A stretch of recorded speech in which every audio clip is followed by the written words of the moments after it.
convert the hexadecimal number 55 into its decimal equivalent. So yate dise amak eta hexadecimal number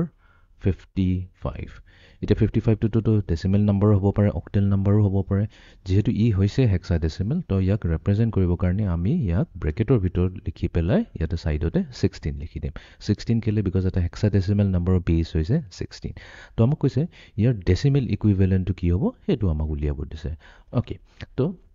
ami ki korim amar jonto number ase 55 hetu ami yate note down korilom. Next kam hoise ihotor positional weight to ami প্ৰথমতে বিচাৰি উলিয়াব লাগিব তো আমি হদাই LSB আৰম্ভ কৰো এটো হৈছে আমাৰ এলএসবি লোৱেষ্ট সিগনিফিকেন্ট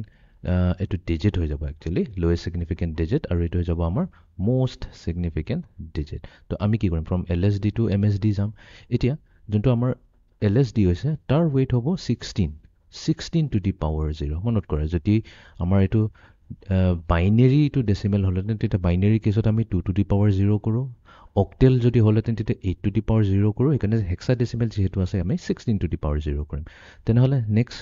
নাম্বাৰটো হ'ব 16 to the power 1 বাকি প্ৰসেস গুটেখিনি সেম টু সেম থাকিব তো আমাৰ যোনটো ডেসিমেল ইকুইভ্যালেন্ট হ'ব ডেসিমেল ইকুইভ্যালেন্ট তো ডেসিমেল ইকুইভ্যালেন্ট হ'ব আমি কি কৰিম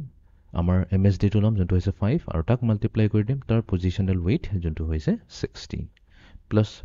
next digit to hoise amar 5 multiply hobo tar positional weight 16 to the power 0 logo ite ami simplify korilo